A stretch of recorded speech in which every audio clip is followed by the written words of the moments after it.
Lele o Kohala me he lupela ka aina pu'upu'u mai wai koloa I awini. E ia no mākou ke pi'i nei ia kumupali loko ka makani a pa'apa'a e o mai e nā kupa o nei ia aina e ia no ka leo a he leo wale no e. So aloha ho. We're so happy to be here today and see such a diverse crowd out there across the Pai'aina. That is one good thing about the Zoom Hōʻike is that we can actually have so much more people attend than normal. So mahalo again for taking time out of your folks' busy schedule to be here with us. My name is Kelly Uyoka. I'm the Executive Director of Hūʻile Pa'a. And I currently live in Hakalau, Hawaiʻi Island. And this year's program was so special to me because my Kohala do stem, my kupuna do stem from Kohala, the Puhi Ohana in the Koko'iki area. So it was so important and meaningful to me to learn more about this wahi and this wahi of my kupuna. Before we get into the haumāna presentations, which are of course the highlight of the Hōʻike, I just wanted to take this time to share a little bit about our program, who we are, what we do. For those of you that don't know much about us, I know a few of you on here have kind of seen this before and have been longtime supporters. We have some of our Hūʻile Pa'a board members here. Mahalo for showing up.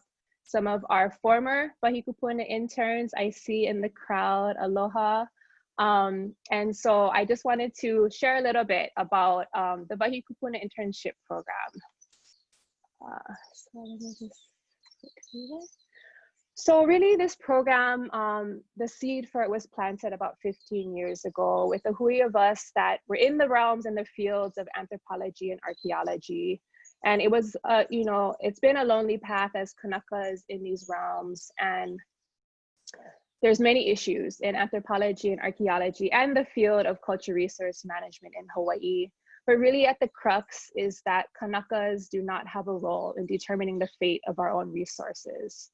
So hui of us really knew we needed to develop a proactive approach to really guide culture resource management in a new direction. And we really needed to develop and build a hui or a critical mass of us to really force change in the way culture resource management is conducted in Hawaii, to really have more of a positive impact on our resources, on our wahi, on our aina, and on our lahui. So in 2010, Hūʻile Pa'a was developed as really a way to provide a space and a program to get more Kanaka youth into this field and to help these youth get degrees to become change makers and leaders in Hawaiian culture resource management. And we envisioned Hūʻile Pa'a as a way to really try to bring more Hawaiian perspectives and practices into the work we do. So our first program that we developed under Hūʻile Pa'a is the program we're highlighting here today, the Wahi Kupuna Internship Program. And this program for us was really important to try to create a pathway for haumāna to get into resource management related fields. And really to build capacity from a bottom-up approach. We knew we needed to change the industry through our own people, our own haumāna, moving up in ranks, getting to these places where they can have a seat at the table and make these important decisions for our Wahi Kupuna. So the goal of our program really is to train Kanaka and Kama'aina in both realms of resource management, the cultural side, which is our foundation, but also utilizing the science and technical tools of archaeology and other fields, and that have a strong cultural foundation to really honor our kuleana, to our aina, to our kaia'ulu, and to have those appropriate skills to be those change makers and leaders in this field. So our program is definitely a kākou effort. It is run again by Noho Papa Hawaii, our social enterprise, and Hūʻile Pa'a, our nonprofit organization. And we've been so thankful for the support and funding we've gotten from Kamehameha schools from when we developed this program 11 years ago. We also have really close partnerships with most of the community colleges and universities across the Pai'aina. So wherever the haumāna goes to school at, we work with those institutions to make sure they can get credit for the work they do through our program. Our haumāna also get educational awards through our partnership with Kupu. And of course, the foundation of our partnerships is the kiaʻi and the kupuna and kama'aina we work with in the places we go to. So I think, you know, our program has a really unique a relationship of landowners, social enterprises, nonprofits, educational institutions, and all of us working together to really support the haumāna and support the information that we research going back to the community. So over the years, we've been so fortunate to really span our program across the Pai'aina. We're a traveling program, and we go into places that we're invited to. And so we've been very fortunate to go all the way up to Waipa in Kauai, Waiava in Oahu, and of course, most of our internship programs have been run on Hawaiʻi Island. So we're really fortunate to have been able to develop pilina with Wahi Kupuna in all of our moku here on Hawaiʻi Island. And all of these pictures are just of our different cohorts throughout the years. And of course, we were in Kohala this summer with Kūikaunupaʻa. So our program objectives are really multidisciplinary and holistic. We really look at picking and choosing different skills from a lot of different fields: anthropology, archaeology, Hawaiian studies, geography, communication, and it's really blending them all into a package to share with our haumāna. So at the foundation, you know, of our program, of course, is our cultural practices and values, and our spirituality, and using our ancestral ʻike in guiding us in all that we do. Our community is really the people that guide us on our path and the path we take every summer in terms of what research we do and making sure everything we do is valuable and useful and can be used and passed on to the community. Of course, technical development, you know, utilizing all the new tools and technology we have out there in geography and archaeology to better learn and be stewards of our places. Our academic development, of course, we want to support our haumāna to graduate, to get their degrees, to finish their academic journeys. And that's making sure they can get credits for the work they do, making sure they can have that practice in writing and researching and all that good stuff. And then lastly, professional development. We want to make sure we can, our haumāna can get their hands dirty. We can give them practical training so they're better equipped to get careers in resource management after they graduate. In terms of our program outcomes, I think first and foremost for us, we really want our haumāna to walk away with that pilina to our kupuna, you know, our aina, our kaya ulu, and of course, our hui. And with that pilina comes that sense of kuleana. And so because they become so connected to the places they work at during our program, they now have that kuleana to malama these places. And so that's what we hope all of our haumāna walk away with.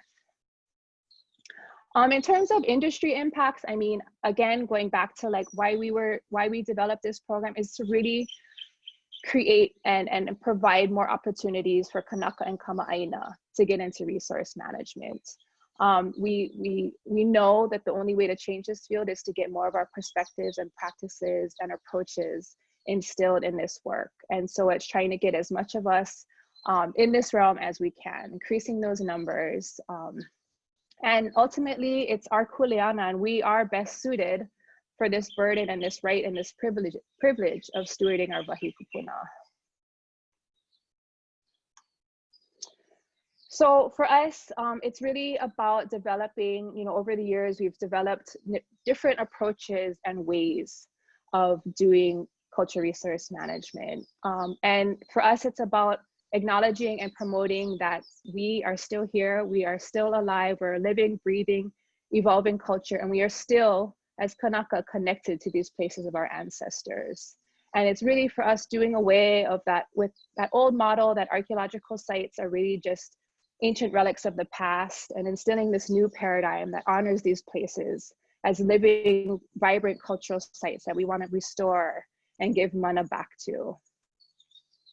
So it's really about that reconnection, restoration of people and place, and taking our kuleana a step further with the ultimate goal of doing what we can to restore, you know, the stories of our kupuna, the histories and the connections and kuleana to these places. And it's not just about, you know, the structures and the stones and the artifacts, but it's about our connection to them and being able to continue our practices at these places as a key element of who we are and our identity.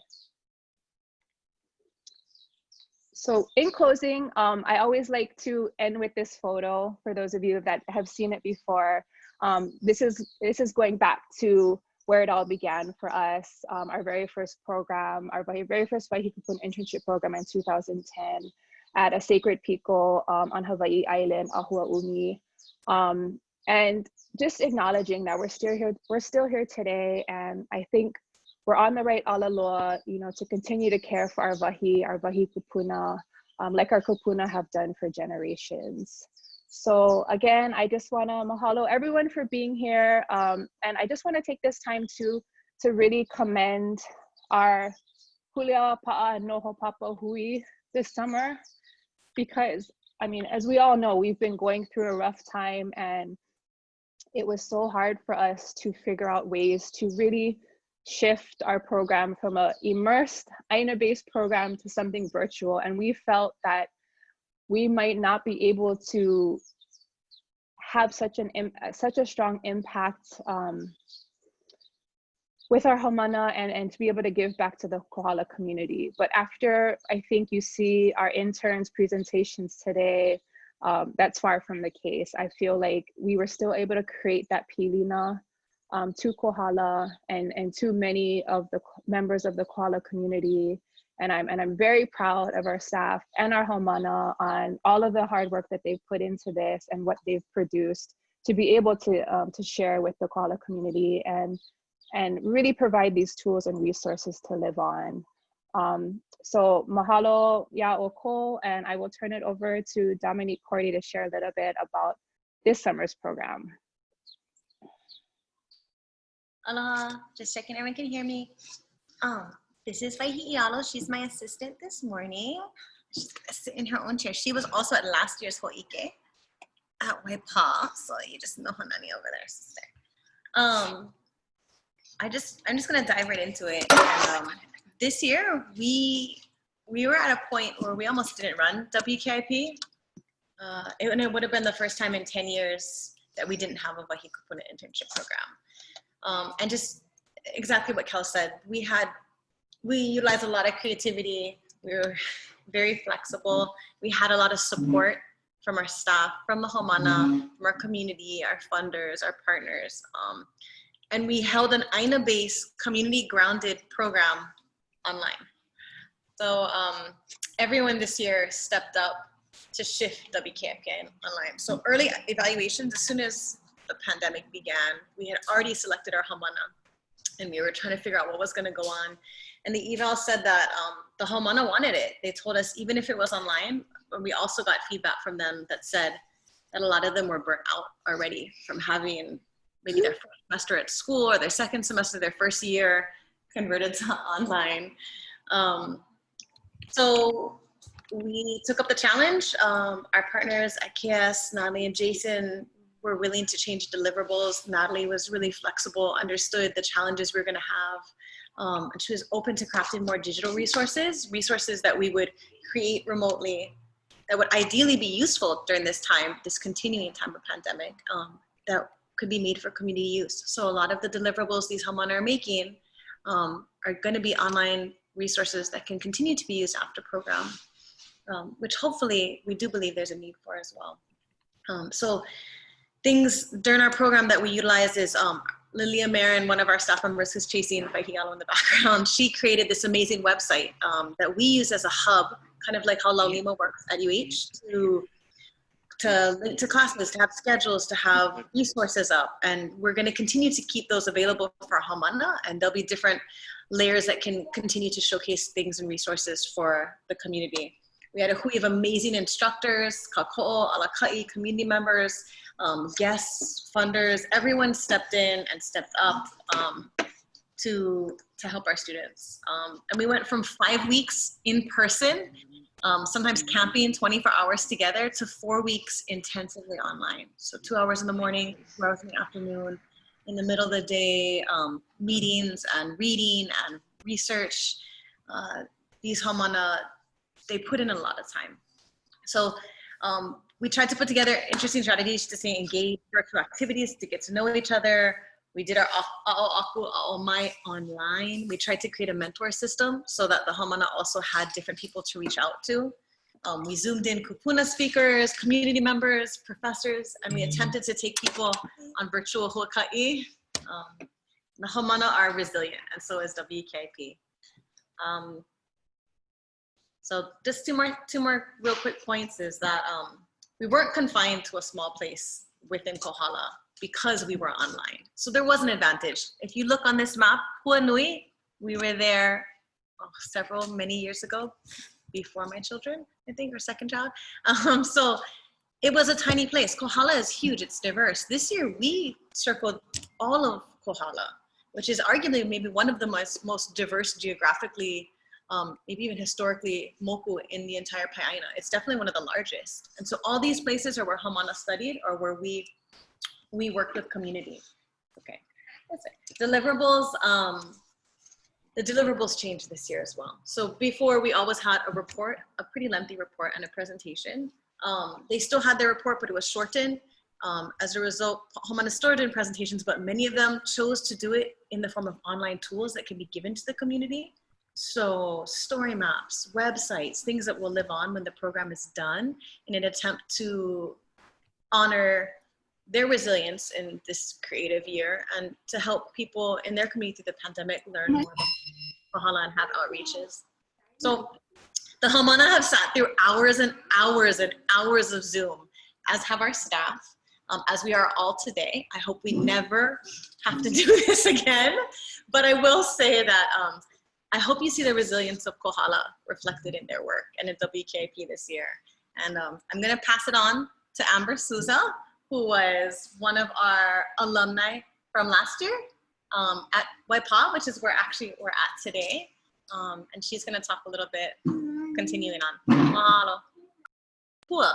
Is Pua talking? Oh, I'm sorry. So Amber's sister, the fabulous Pua Souza, I don't know why I had Amber in my notes, but she's actually an alumni this year, and they're both from Kohala. And Pua is gonna introduce the logo that the haumāna came up with and crafted. It's amazing. It's one of my favorites. Mahalo.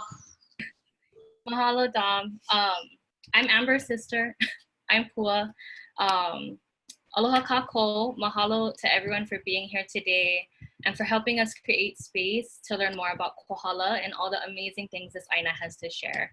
I wanted to first mahalo our Wahi Kupuna staff for everything they've done to make this program possible this year.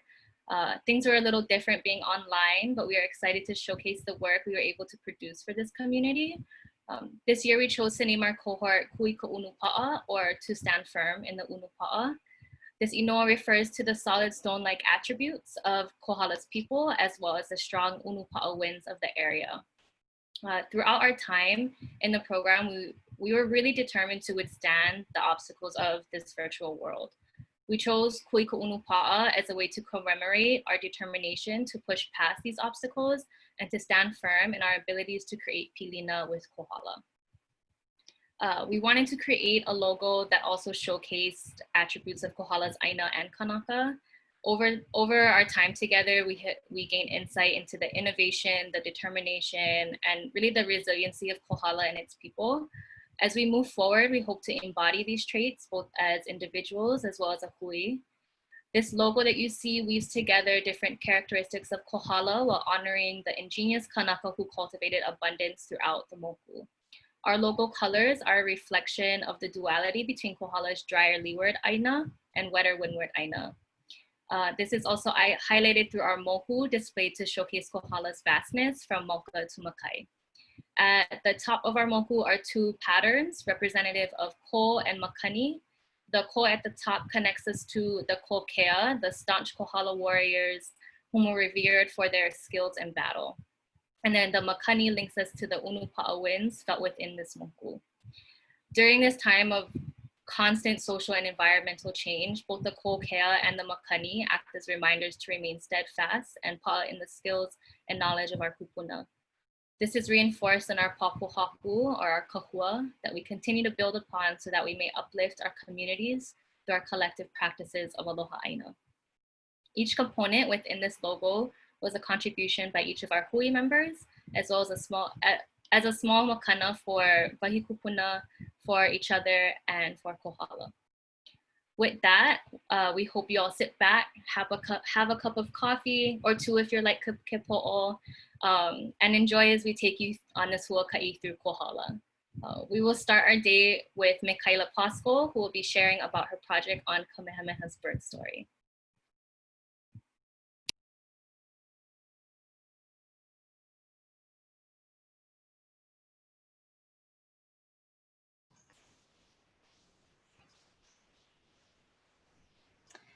Aloha kākou. My name is Mikaela Poskol, and I am one of the 7 haumāna who participated in the Wahi Kupuna Internship Program this year.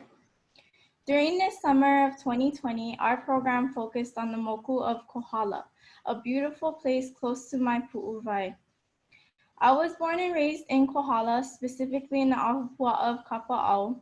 When I'm not in Kohala, I am off attending the University of Hawaii in Hilo, where I major in psychology and plan to minor in Hawaiian studies in the future.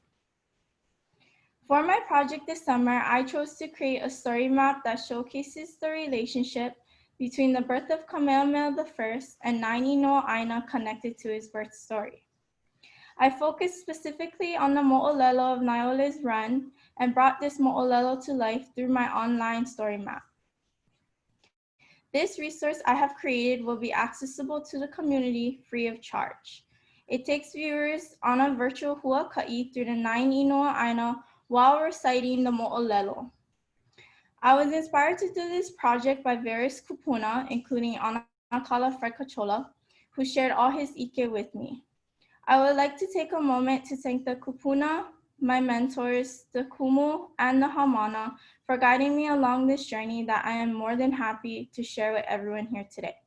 Welcome, and I hope you enjoy my presentation. My story map is titled A King's Journey to Safety. I started it off with an older ki'i of the valleys. I chose this picture mainly because it is the prime spot that Kohala is known for, and also the place that Kamehameha was raised. On this first tab, I presented my mission statement, which is basically highlighting the intent and purpose of my project. I explained the 4 methods I used during this project and provided a breakdown of my research topic.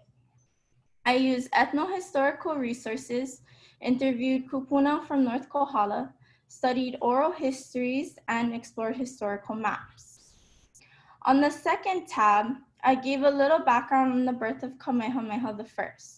Throughout this project, I pulled information from different sources and came to the conclusion that there are multiple versions of his birth story.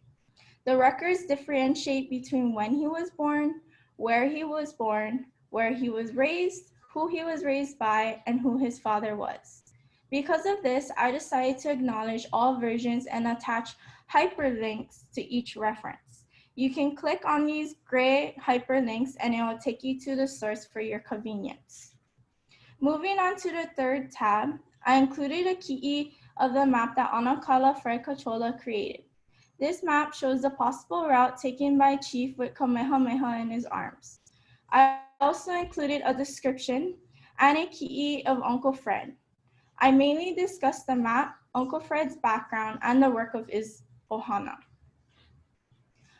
On the fourth tab, there's a map that mimics the one Uncle Fred made, highlighting each of the 9 Inoa Aina that I want to share. The 9 tabs that follow this takes the viewer to each Vahipana. The first one is Koko'iki, where Kamehameha was born, and Naiole rescued him, then started his journey. Koko'iki can be translated to a little blood, which is what happened at his birth. I included this ki'i of the birthstones that many kupuna believe his mother used during the birth. Naiole started his journey, and his next place he reached was Ho'ea.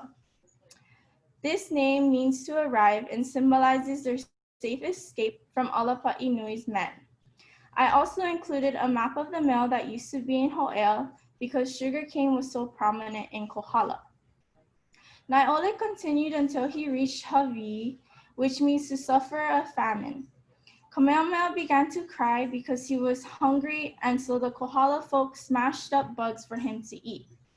I placed a map of the plantation camps here because they were also very common along with the sugarcane industry. They kept going until they reached Honamaka'u, which is associated with seeking shelter from fear. At this time, the warriors and Naiole's men were worried. I included a ki'i of the current school that sits on this ahupua'a with hopes that this story map could somehow make it into the curriculum someday. They continued until they reached Kapa'au. This place refers to where the kapa went swimming because it was the kapa that Kamehameha was wrapped in, and it got wet while they crossed the streams. I included a ki'i of Naiole crossing the kahawai with Kamehameha. The next place they arrived at was Halaula, known as severe punishment. Both sides were considering the consequences of their actions. As you can see on this map that I included, there were a lot of resources in Halaula, like lo'i patches and LCA claimants. They continued until they reached Halava, where Naiole is actually from. It translates to enough breath, and this was named because Kamehameha was doing very well during this time and he was breeding very maikai.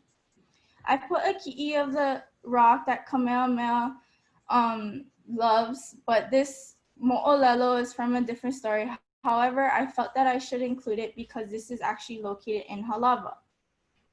Next, they reached Makapala, which means ripe eyes, much like the tired eyes of the warriors that kept searching for Kamehameha but could not reach. I included a map of Makapala showing some of the LCAs and non-claimants of this area. Finally, they reached Avini, which means I dare you. This expression was a result of them successfully getting Kamehameha I to safety. The whole Kohala celebrated, knowing the fact that they kokua'd in this journey. I included a map of how to get there if you were to start from Pololu Lookout, and also a map of the valleys to show some of the natural features. Finally, I wrapped up my journey on the story map. I also acknowledged the kokua I got on the last couple tabs. I included a references tab I used in this story map and links to other projects that the haumāna did. On this tab, I wrote a little about this internship, our hui, and who I am. On my mahalo tab, I thanked my mentors, Auntie Kelly, Auntie Lilia, and Auntie Dominique. I also thanked the kumu, other kokua we had along this journey, Kupuna and Haumāna. On my references slide, I listed my sources and included a before and after ki'i of Kamehameha's statue located in Kapa'au in Kohala. Overall, creating this story map was such a beautiful feeling because I want the kupuna to know that the younger generations do care about Kohala's history, and we want to try our best to carry on these mo'olelo and let them live. I just really want to mahalo Anakala Frekachola. He inspired me so much, and I'm so grateful for him sharing all his ʻike with me. I can honestly say that him and his kupuna were my biggest motivation when things got very hard completing this online. I think my biggest takeaway from this program was how important it is to keep these mo'olelo alive, to share the ʻike from kupuna, and to continue these cultural practices. Mahalo, Uncle Fred, mahalo kupuna, and mahalo to everyone who showed up today to listen to our presentations. Mahalo nui loa, and I will now pass it on to the next haumāna ho'oipo.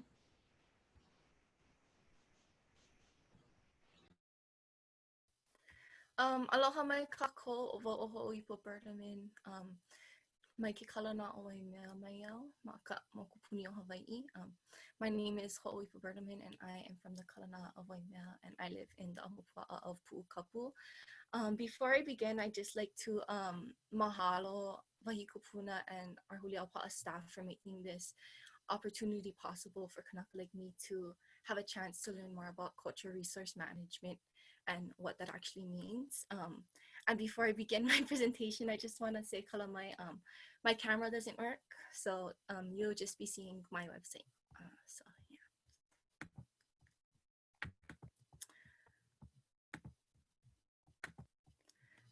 So for my project, I chose to create a website, and my topic focuses on learning from Mo'olelo of Pu'uhoku'ula.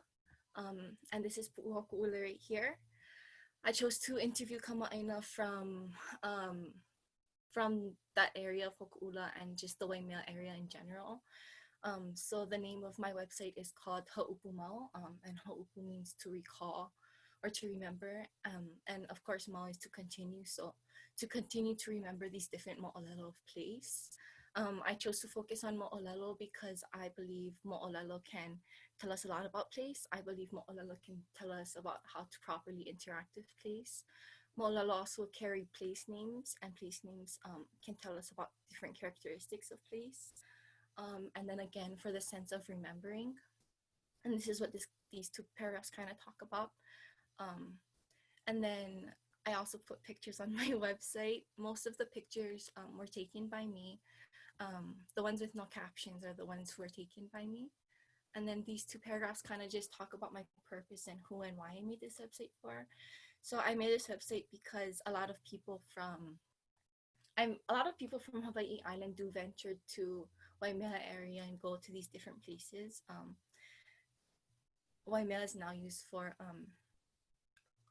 pasture land for cattle and is known for its recreational uses. So hiking, taking pictures, and then even over here there's it's called Kohakuho, the river, but people call it Anna's Pond, and a lot of people go over there to Huaka'i and venture, but don't know the mo'olelo behind the place and the potential dangers that surround that area. So my overview will kind of tell you about where Pu'uhoku'ula is. So this is Pu'uhoku'ula from Waimea Ballpark. But Pu'uhoku'ula is located in the ahupua'a of Lalamilo in the moku of Kohala on the island of Hawai'i. If you don't know where Lalamilo is, this is the ahupua'a of Lalamilo, and Hoku'ula is located up here. When breaking down the names Hoku'ula and Lalamilo, they're both made up of two words, Hoku'ula, Hoku, meaning star, and then Ula meaning red, so it could mean red star. Lalamilo is also broken down into two words, so Lala meaning branch, limb, extension, and Milo is a native tree, but it also means to twist or to curl. And when I was talking to my sister, she was like telling me that Lalamilo, the ahupua'a, kind of looks like an extension that curls up to Kohala Mountain. But when looking at mo'olelo about these places, there's no mo'olelo that tell us how these places got their names, but there are mo'olelo with references to these place names. So Lalamilo comes from the story of Puako and Lalamilo, and he is a kanaka'i luhe'e, and Puako is a wahine aihe'e. She's a woman who enjoys to eat he'e, but she's looking for a husband, and Lalamilo just happens to be who she marries. And then Hoku'ula is referenced in the story of Kumiki and Makaiole. Hoku'ula is the kanoa awa that they need for their umiki ceremony. But Hoku'ula is also referred to, is also a star. It's a star in Kikau Makali'i, but it's also Mars. This is my interactive story map. You can click on Pu'uhoku'ula and it'll tell you a little bit about that place. And then I highlighted also different ahupua'a and kahawai around the area just because I believe wai is really vital to Waimea. If you click on my interviews, it would just kind of go over my interviewing process. I just like to mahalo all of the kama'aina that I've interviewed too. Without them, I wouldn't be able to, without their willingness to share, I wouldn't be able to have gained this new knowledge about Hoku'ula in this place, and I wouldn't be able to share it with everybody. But how I chose my 6 kama'aina was I went and talked to Auntie Ku'ule Keakealani, who is known for collecting mo'olelo and ha'i mo'olelo in Waimea. But I went and talked to her, and she kind of gave me a list of 8 people to go and choose from. And from those 8, I chose 6. So the first person I chose was Kanaʻina Case, which is Auntie Ku'ule's husband. He grew up his whole life right below Pu'uhoku'ula and exploring and gathering from the forest behind there. And their family uses the pu'u as landmarks to get out of the forest. Auntie Ku'ule, I also interviewed her because her experiences on Pu'uhoku'ula were riding horse and herding cattle because she's a Parker Ranch kid. And also, of course, her knowledge about mo'olelo of that wahi. I also chose to talk to Kiomailani Case, who is Uncle Kanaʻina's sister. Her relationship with the environment, though, was a bit different. She's seen the relationship between the aina and the weather and how our aina interacts with our weather. I chose Kali'i Berdaman because he spent a lot of time with one of Waimea's special kupuna, Tutu Kalani Phillips, and he was given one of the mo'olelo that she held. And he also did a lot of research for Anna's Ranch, which is the ili aina right next to Hoku'ula. I also interviewed Deidre Lindsay, who is a kupuna of Waimea now, but she talked a lot about how Waimea changed over the years, and she lived under Pu'uhoku'ula from her childhood until her youth. So a lot of her childhood memories consist of Pu'uhoku'ula being right there. I also talked to Pramai Berdaman because as a child or as a teenager, she worked at Halekea Ranch every summer, and she said she got the privilege of riding past the gate and being able to ride beyond Hoku'ula. But she also had a nice perspective on a couple of the mo'olelo that came from that area. When you click purpose and function, it will talk about the purpose and function of the landscape over time, or for Pu'uhoku'ula over time. So Pu'uhoku'ula's effects on weather. And these quotes come directly from my interview. So Auntie Kiomailani talks about how the wind circles around Kohala Mountain at certain times of the year, but Pu'uhoku'ula kind of diverts that wind and blocks that wind on that side of town. So she said that Pu'uhoku'ula is kind of looked at that as a kia'i on that side of town, or a protector. Pu'uhoku'ula as a landmark, like I said, Uncle Kanaʻina guys would look at Pu'uhoku'ula to determine where they were. If Pu'uhoku'ula was to their left or to their right heading home, they would know that home is on the right or to the left of Pu'uhoku'ula, so go that way. Hanamahi, when I went on a huaka'i with Uncle Kamuala Plunkett, and he talked a little bit about how the Kohala field system extended into Waimea, but by the time it got to Pu'uhoku'ula, it was categorized as agroforestry. And then another tradition that continued on into my great-grandfather's time was Lawai'a Manu. And my uncle Keli'i talks about this. He talks about how when he went and took my grandpa guys out for a car ride because him and his eldest brother wanted to go holo holo, that they seen a kolea, and they talked about how the bird was good and it was good eating. But he also talked, and then Uncle Keli'i asked him questions, and he talked about how they would Lawai'a Manu as kids.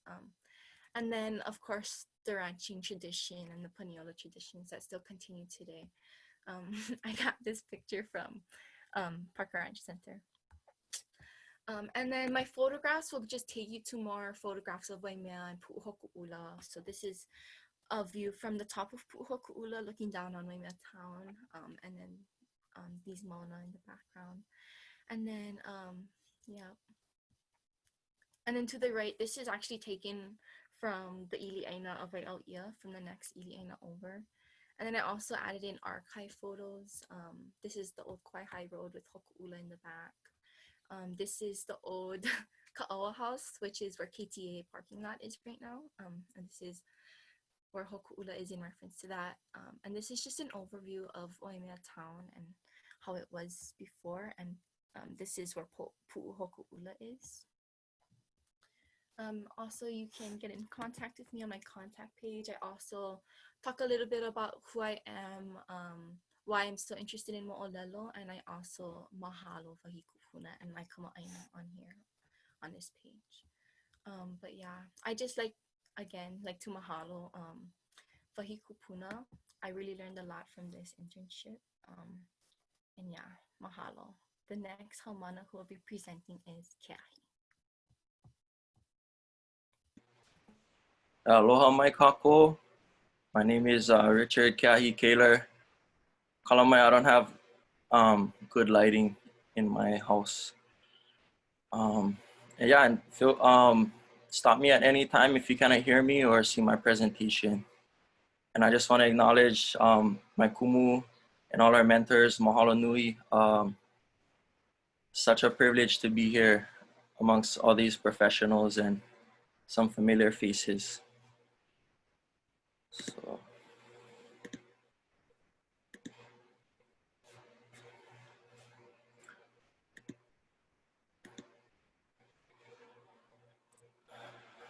Okay. So once again, my name is Richard Keahi Kaler. I'll be doing my presentation on agricultural systems of Kohala. A little bit about myself. I recently received my bachelor's degree at UH Manoa in the field of botany. Really love plants and stuff like that. So throughout my education, I was privileged to learn about my kupuna and the ways they thrived on the land and sea. With this ʻike, with this knowledge, I became distraught to find myself so reliant on foreign imports. So I began to ask myself questions like, how did our kupuna live so abundantly on the land? Yeah, and what does our future of Hawaii look like? As far as my research topic goes, I asked this question as well, is how did our kupuna adapt to places such as Kohala to bring forth this abundance and continually feed the people and the communities? So before we look at agricultural systems, just a quick background. Important to understand this relationship that our kupuna and a lot of Hawaiians still today have with the aina. So these are also key aspects that I hold with me throughout my life. First one is aina maoli ola, which can be translated as ecosystems. But to me, what it means is this familial and place-based relationship we have with aina, the aina that feeds us, is a spiritual connection that taps us into our life source. And you know, haloa nakalau kapalili is our kupuna. Yeah, we have tumalama. And the last one is aina momona. So as I'm sure a lot of you may already know, that our kupuna lived in abundance. Our populations are very high, and you know, they just made the land so fruitful. And so how can we continue to do this, not only in the aina and the fields, but in our education? Now, I'm gonna real quickly go over these two contrasting methods of agriculture that we find here in Hawaii. The first one is the lo'i'a, the pond field system. Primarily can grow only kalo, pretty much. Nowadays we see rice and stuff you can grow in these field systems. So I just want to acknowledge that there's a pre-production, or the labor that went into creating these agricultural systems was very intensive. You know, you go from dredging of the irrigation ditches, the stream diversion, and the pond fields itself. Key aspects of a lo'i that makes it work is you need access to constantly flowing water, so perennial streams. You need porous soil so that the water can actually soak into the earth and where you grow your kalo, and then gentle slopage so that the water can continually flow through. Now on the contrasting side is the mala, or dryland gardens. They're typically rain-fed, and some methods used in order to bring forth high yield of crops is co-cropping. Crops you'll find is like sweet potato, banana, sugarcane, and some will utilize as wind blocks and stuff like that, or help retain moisture in the soil, which we'll talk more about very soon. Now let's take a look at Kohala. It's a very diverse moku. It's one of the only moku that we find throughout the Pai'aina, through the archipelago, where you see a real prominent leeward and windward districts. So I just want to point out Kohala I Waho, which translates to the leeward side of Kohala, and then Kohala I Loko, which is the windward side. So we can find agricultural systems in all these regions. There are lo'i we'll find in Iole, and maybe a lot of you heard about Waiapuka is a real famous agricultural system over there. Just want to acknowledge those. I won't have time to really talk about them in depth, but we'll look at some other cool ones.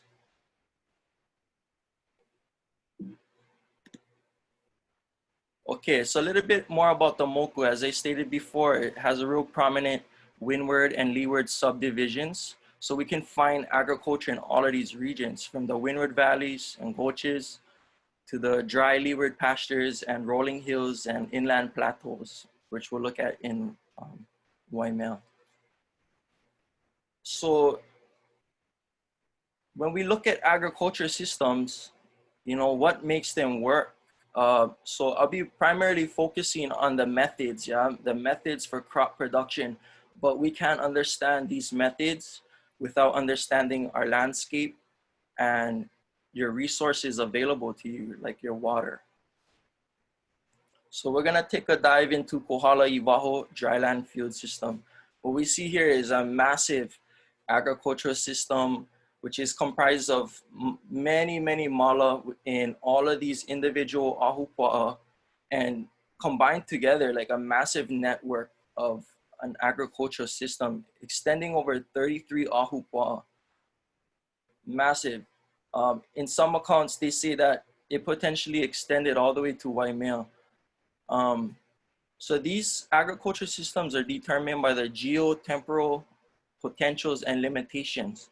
So what does that mean? So your geotemporal limitations would be this lower portion of the agricultural system where you're going into elevations that are too low and don't have enough water. So it's not really ideal to be producing crops below that region. And then your potentials is, you know, how high can you go until you reach upland canopies, forests, or even enough water where you can grow comfortably. Then it's technically not a dryland field system anymore. And so the annual rainfall you'll find is 13 to 60 inches, depending on your elevation, as I just talked about. So let's look at the methods utilized here. So as I stated before, it's typically rain-fed cultivation beds. What our kupuna did was, you can imagine this place probably was initially very rocky. So they utilized these rocks to build rock walls to protect their mala. And they also would stack rocks where they plant their uala, their sweet potato, to help retain moisture in the soil. And then, as I spoke about earlier, is this method of coal cropping, where you have the mai'a or the coal serving as wind blocks and also to help retain moisture.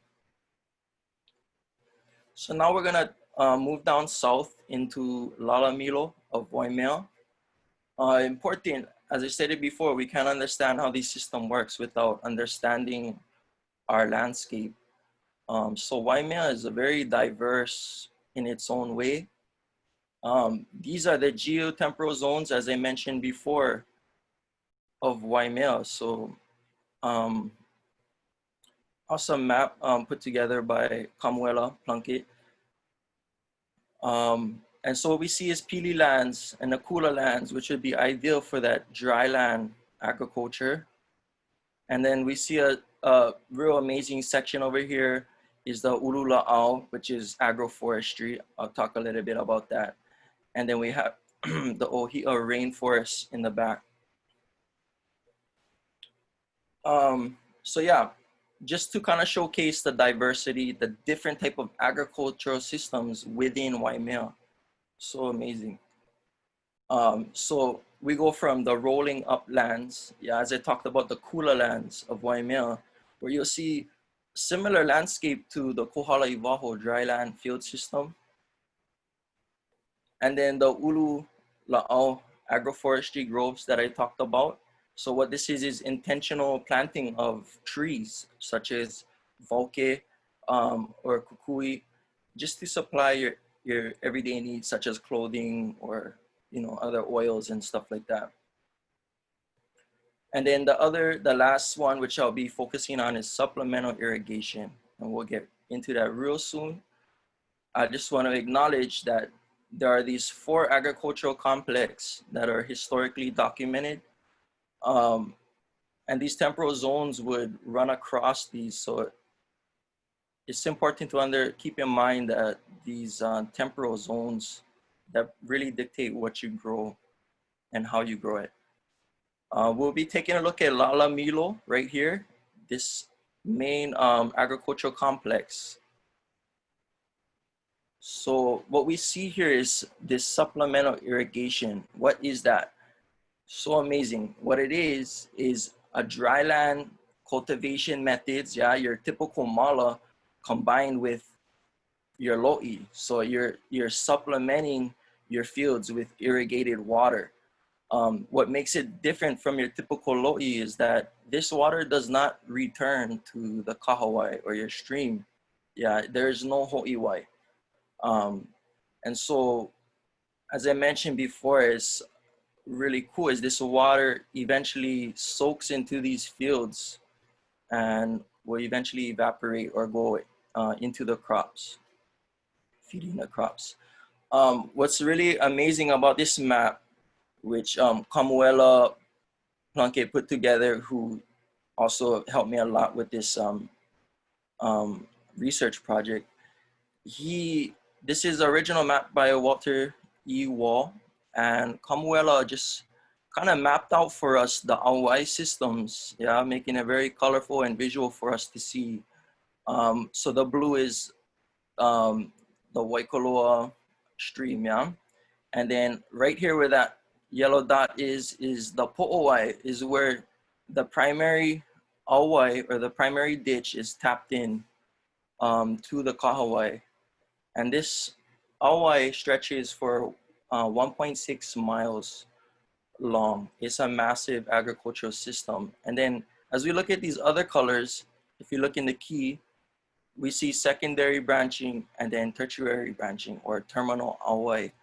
So what that means is we're taking water from the main Hawaii, dispersing it further throughout this field system, and then even further on the tertiary branches, where they'll eventually soak into these fields. Super amazing. And this primary, this first Hawaii actually has a name, Okona, and Kamuela did so much work to take the time to look at Mahele documents and really locating these Hawaii. So in conclusion, what does this all mean? Well, pretty much this showcases that Kohala is so diverse and the agricultural methods go beyond what were previously understood. You know, so what does that mean? What we need to do is learn, continue our relationships with Aina, learn from the Aina, be connected to it, and this place-based knowledge and connections, they need to inform us how we understand the structure and the function of our agricultural systems. So it's not your cooker cutty kind of, you know, idea of mala and lo'i. You know, you just go with the flow of your Aina. The Aina will tell you what to do. So as we can see, there's much more to learn about these agricultural systems. I didn't have the time to talk about Waiapuka, but that's another amazing agricultural system. And there's just so much to learn. We can even learn more about the one in Waimea. You know, exactly what were they planting and stuff like that. So the next steps would be, for me, is to continue this research, look more into these agricultural systems, and finding ways to get the next generations, the keiki, involved in these Aina. How can we begin to restore these agricultural systems and not only do that, but bring this food to the communities and to our tables, and build Hawaii's economy the way that it should be. So yeah, there's all my sources. There's more, but yeah, mahalo for all your time. I'll be passing this presentation over to Hina.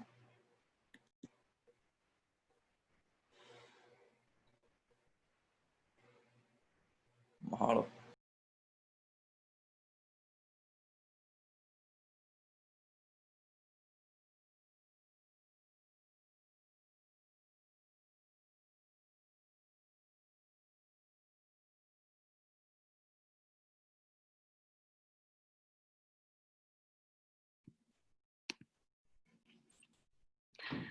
Okay. Mai ka wala uli o ka poi ke au malamalama o ke iala. Mai ke kaihohonua o kanaloa a I ka nuu o ka maunala a ka pua wa kea. Mai nā mana leo o ke one pupu kea o ka helelani a I nā kia I aina o ka mokupuni nui o ke ave. Ano ai me ke aloha ia ka pakahi a pau. Aloha o ka yakahina li'i ka opua ka ui noa no mano o Ahumaiao. And today I'll be sharing with you folks my project He Leo Wale no We, or Histories of Kohala Aina and Return to Aina-Based Education.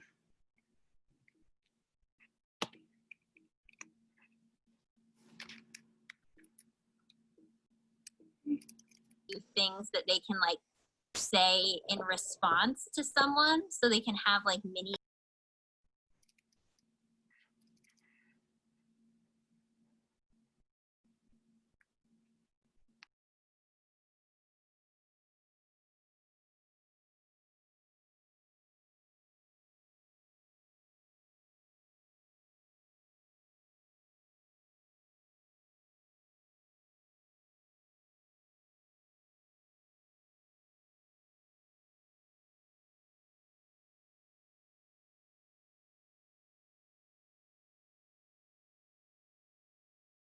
Can everybody see? Kalamai, technical difficulties. Okay.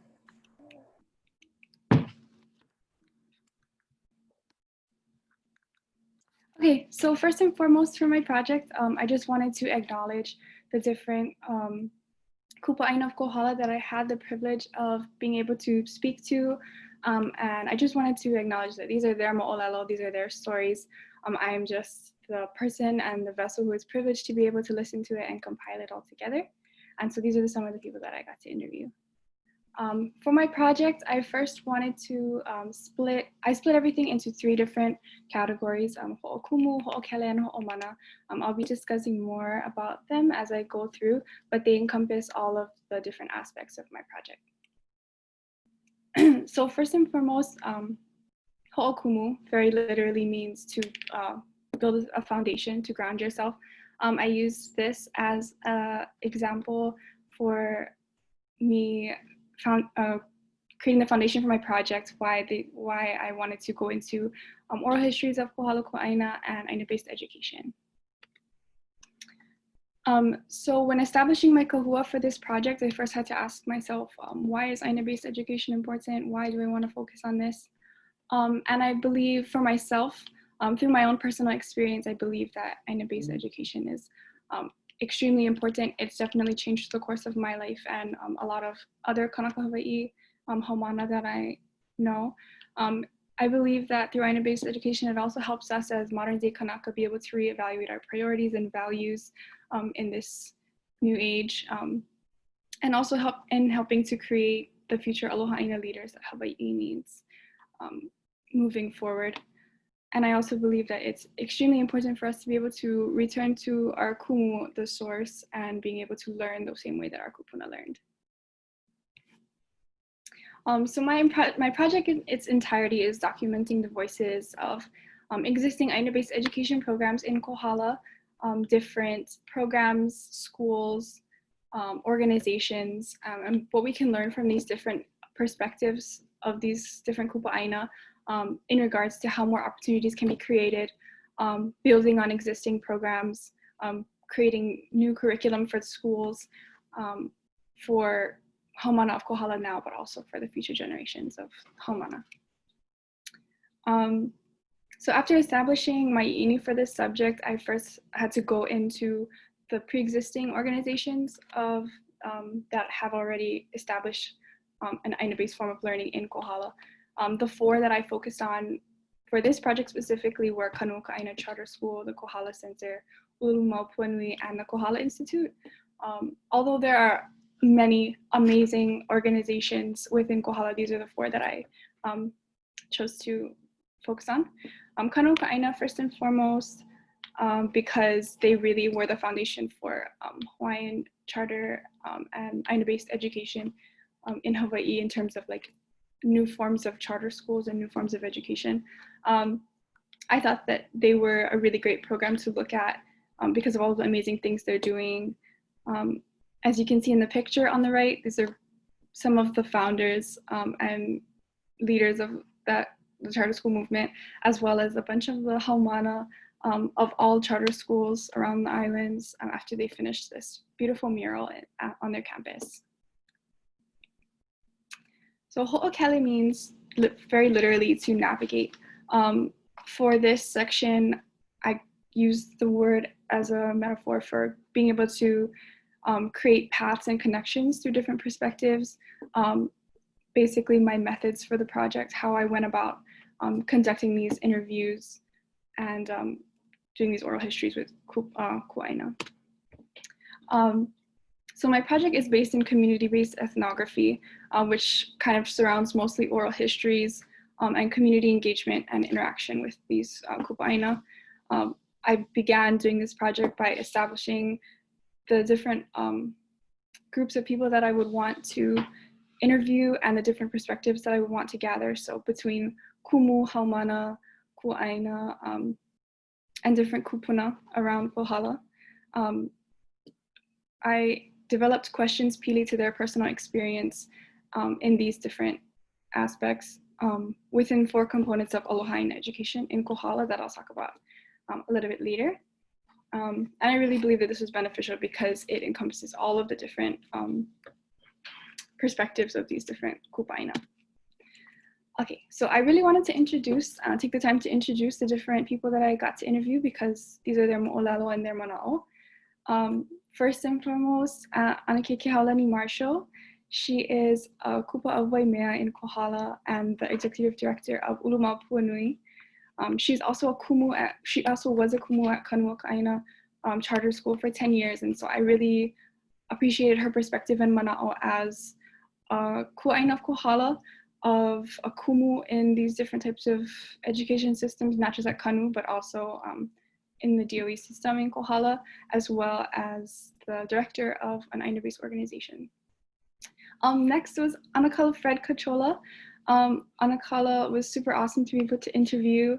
He comes from Ka'auhuhu, but he wanted to let us know that Kohala Apo was where he's from because, you know, that's his kulaiwi. He's been all over that moku and he's studied all over, so Kohala in its entirety is where he's from. Uncle Fred was an educator for the majority of his life, ranging from kumu to administration, vice principal, principal in the DOE system, and also a Kohala historian dedicating his life to the different mo'olelo of that place. And as Mikaela mentioned earlier, the mo'olelo of Kamehameha very prominently. His perspective as a kupa'aina, as a kumu, and as a kupuna who has lived his life in Kohala was very, very rich, and I'm very privileged to have been able to speak with him. Next was Pua Souza. She's a haumāna at the University of Hawaii. She has her bachelor's in Hawaiian studies, her master's in sociology, and she's currently working towards her PhD in the College of Ed. She's from Honomaka'u in Kohala, and she's also an alumni of Kohala High School. So I really appreciated Pua's perspective as a kupa'aina, as someone who's been through the DOE system in Kohala, and as a perspective kumu, that her iini is to return back to Kohala and become a kumu and instill these forms of Aina-based education into the schools that she once went to. And lastly, Kumu Trevor Atkins from Ola'apuna. Kumu Trevor was a kumu of mine throughout my life, a pillar in Aina-based education throughout the Paeaina. And he's from Oʻaʻapuna, but he has kupuna in Kohala. He, as you can see in the picture of him and his beautiful ohana, that's there with their ohana in the background. That's his kupuna in the graves at Kohala, that Te Malama. And his perspective as a kumu in Aina-based education and a kupuaʻina of Hawaii was extremely beneficial for me. So as I mentioned before, the 4 different components of my research and in conducting these oral history reports were these 4 right here: Aina-based opportunities, challenges faced, program development, and also curriculum development. And I put a little bit, some of the questions that I got to ask these different kupuaʻina below, all relating to these 4 subjects, but a little bit different in that they were tweaked towards their specific perspective and their experience as either a kumu or a haumāna or a kupuna of that aina. And these were some of their answers regarding these different subjects. In Aina-based opportunities, Pua talked a lot about partnering with the schools, specifically for connection and consistency of Aina-based programs in schools, rather than just maybe a couple times a month throughout the years, having a consistent presence in schools and having the students become familiar with these different organizations through their pilina. Kumu Trevor Atkins talked a lot about program development and using the schools as the koa to attract all of the different Aina-based programs towards them. So kind of something similar to what Pua discussed. And challenges faced, like Atike Hau talked about, as the schools we see today are antiquated, and we need to be looking towards forming new forms of education, thinking outside of the box, multi-generational learning, and so forth. So these were 2 of the overall outcomes and key points that I took away that came up in all of the different interviews that I did.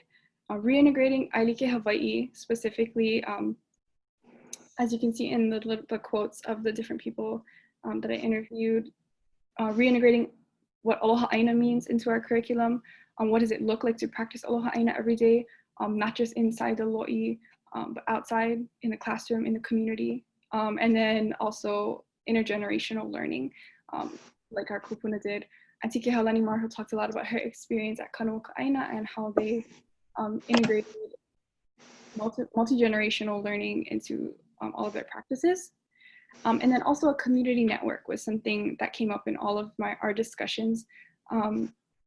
Kohala is a very vast moku with many different Aina-based programs. A lot of the people that I talked to would have liked to see a little bit more cohesiveness between these programs.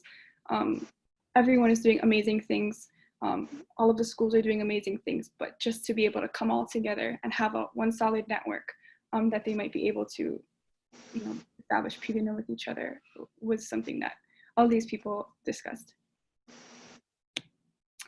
And these were just some of the really awesome mo'olelo that I got to hear from some of the kupuaʻina. Atike Haulani Marshall talked a lot about her experience at Kanoka Aina and how that impacted her, going forth with Ulumo Puanui and how they established their curriculum there. And then Uncle Fred also gave us really awesome recommendations for what to add to curriculum if we were to build on curriculum for Kohala High School regarding Aina-based education, different resources of kupuna, and how if we're gonna be developing curriculum regarding Kohala Kuana Ike, we need to be including the different histories and mo'olelo of the kupuna of Kohala and how it made them the way that they are today. And lastly, ho'omana.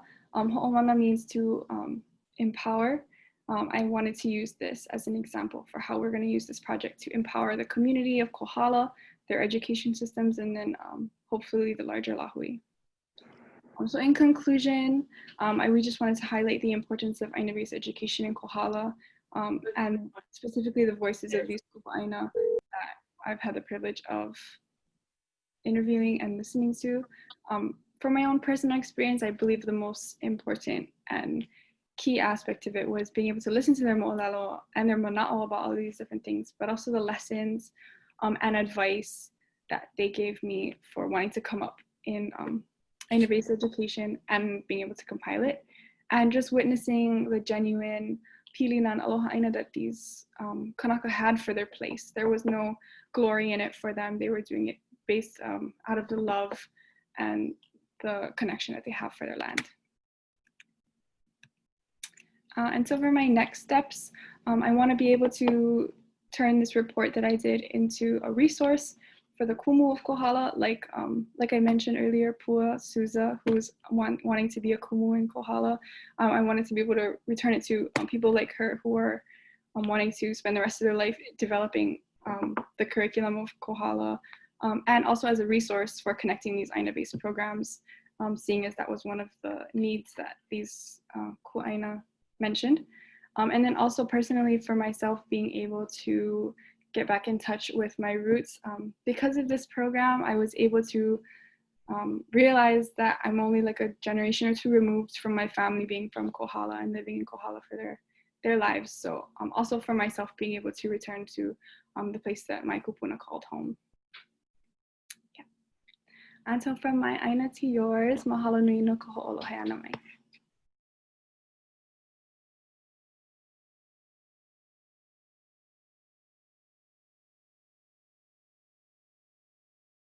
Aloha mai kākou, o wau o ka ʻaina Ishimine no ka'auhuhu Kohala loko Hawaiʻi mai au, noho wau I ka'auhuhu Kohala loko Hawaiʻi. I guess as we've learned through some of our presentations this morning is the Kohala district has a windward and leeward side. So I am from Ka'auhuhu, located in the windward side of Kohala, and very proud to be of Ka'auhuhu. Let me try and get my presentation and all that kind of mail going. But before I actually begin, I want to give a fast shout out to everyone who's here. Mahalo. If we could all be clapping for our Huliawa Pa'a staff and all of our interns for doing such a great job. And of course, to our kumus for this program. I've learned a lot. We could have our own discussion for about an hour of the things I've learned. But I'm not going to bore you with that. I'm going to share my screen and we are going to talk about basically what transpired over this summer. So again, I'm Kumu Ka'aina Ishimine. I say Kumu because I'm also very lucky to be of the older variety in this internship. So I got a job and now I'm actually going back to school. And so then I could also be an intern. So a lot of things did fall into place. The only thing that possibly didn't fall into place was COVID. But that gave me the opportunity to forcefully learn skills that I now know. And I'm thankful that I know. So right now you are looking at what transpired out of my work this past summer on what's now displayed as an ArcGIS story map. I start off with the title here called Pulama Ka'auhuhu, which basically means cherished Ka'auhuhu. And as an intern and to be blessed from Kohala, living in Kohala, no plans on leaving Kohala anytime soon, it was just instinctual to me. It was just an instinct to deep dive into the ahupua'a that I live in. And I'm also fortunate to work in this ahupua'a too as a kumu. So right out of the gate, I already knew what I wanted to do, which was something about Ka'auhuhu. One of my favorite songs growing up is by a Ka'auhuhu resident and Slack Key legend, John Keawe. If you do not know, I invite you to YouTube John Keawe after this. And yeah, over here is just a background of what this story map is going to entail. I hope to share a short story of Lonoheana. If you don't know who that is, you came to the right place to learn about Ka'auhuhu and the reasons why. I guess I was very interested in learning about Ka'auhuhu. A lot of the things you hear are from plantation days, and not saying the plantation days is a bad days or anything. Like those are the good old days, but there were days prior to the plantation days that I was very interested in hearing about. Especially here in Kohala, you hear that they're very full of knowledge, very different, very diverse. So of course, I wanted to hear more about that. And so where I ended up looking into, thanks to the Wahi Kupuna Internship Program and learning how to research things on digital databases, I looked into Mahele documents, maps, Hawaiian language newspapers of the Ka'auhuhu Ahupua'a, and then the claimant Lonoheana. So I hope to take you guys along on my story map, and hope I don't lose anybody, but this will be available online for everyone to look at. So as we scroll down, it's basically going to be a who, what, when, where, why, how, very simply answering questions, but getting ourselves oriented to Ka'auhuhu and talking about this guy named Lonoheana. So let's continue. Over here at first, Kumukaina talks about, where is Ka'auhuhu? Ka'auhuhu is in Ahupua'a, or land division, and it's bordered by Hawi in the east, Nunulunui in the south, and Kahe to the west.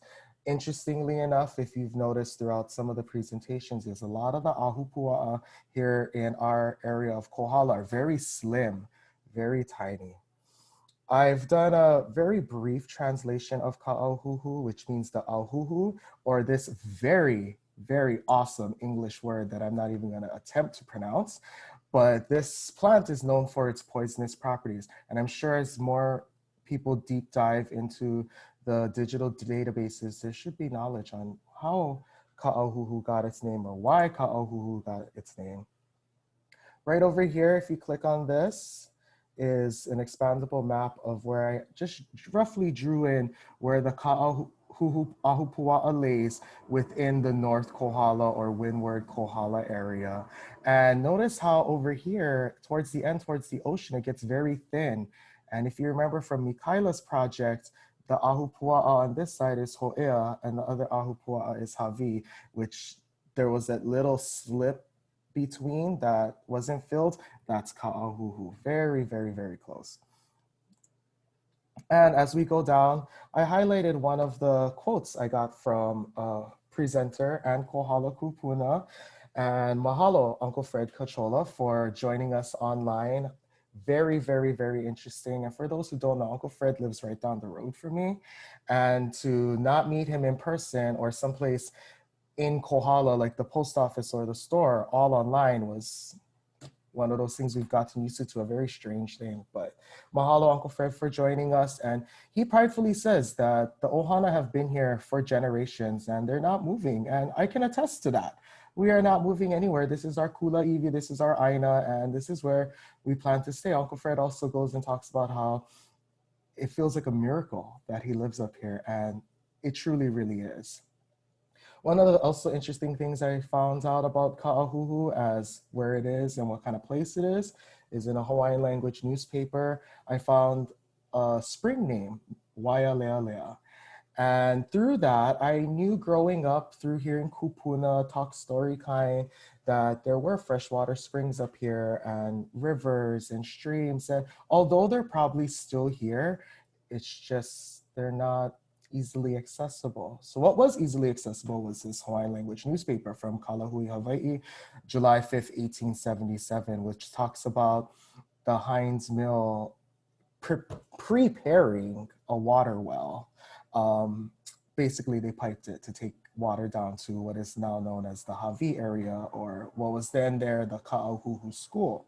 So they did, I transcribed it as best as I could and did a very rough translation to read on. And it says the water well of Waialealea, a name that I personally haven't heard. I'm not sure how much of our Ka'auhuhu or Kohala community have heard, but just that within itself, pulling that out of the newspapers, to me was just amazing in archiving knowledge of our people of the past. So when did Ka'auhuhu develop to the place we see today?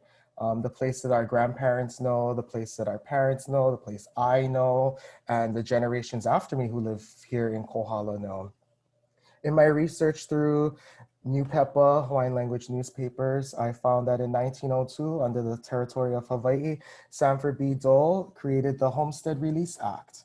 And that also ties into how here in Ka'auhuhu, we have the title of homestead, which is very different compared to other homesteads throughout the Pai'aina. Is that our Ka'auhuhu homestead doesn't have Hawaiian homes residents here. We're just a normal homestead, I guess you could say.